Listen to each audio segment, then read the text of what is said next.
දෙයක් එකක් විදිහට තියෙන්නේ නැහැ. ඒක එහෙම විය යුතුයි. එතකොට ලෝකයේ මූලිකම කාරණාව තමයි අලුතෙන් එන තාක්ෂණයේදී ඔයාට එන්නේ මල්ටි විදිහට. දැන් අපි ගත්තොත් එහෙම කැමරාව අපි ගත්තොත් ෆෝන් එකක්. ඒකෙදී අපිට කතා කරන එක ඇරුණකොට අනිත් ඔක්කොම જાති තියෙනවා මම හිතන්නේ. කතා කරන එකක් තියෙනවා. අනිත් සියලු මාධ්‍යයන් මේවා කරන්න හැකියාව තියෙනවා. ඒ වගේම කම්පියුටරයක් ගත්තා වුණත් අපිට ඒ සියලුම ක්‍රමවේද තියෙනවා. ඒතකොට අපි මිනිස්සු ගත්තාම වුණත් අපි දන්නා ප්‍රයිවට් බැංක් එකකට ගියාම ඒකේ එක්සිකියුටිව් තමයි PN ගේ වැඩේ කරන්නේ, ක්ලාක් ගේ වැඩේ කරන්නේ, එක්සිකියුටිව් වැඩේ කරන්නේ ඔක්කොම එක්කෙනා මල්ටි. ඒක තමයි පැවැත්ම. ඒක තමයි රාජ්‍යාංශයේ පැවැත්මක් නැත්තේ. මොකද රාජ්‍යාංශය අපි එකිනෙකාට වැඩ බෙදලා තිනවා. PN ගේ වැඩේ යා විතර PN කරන්න අදාළ ටික යා විතරයි කරන්නේ. එතනින් එහාට යා කිසි දෙයක් කරන්නේ නැහැ.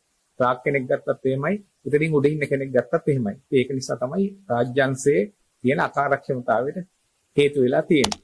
ඉතින් ඒක නිසා අපි සියලු දෙනාම මේ අලුත් තාක්ෂණයත් එක්ක වෙනස් වෙලා අලුත්ම concept එකකට යන්න වෙනවා. එහෙම නැති වුණොත් එහෙම මොකද වෙන්නේ? ප්‍රශ්නේ තියෙන්නේ අපට පැවැත්ම නැති වෙලා යනවා.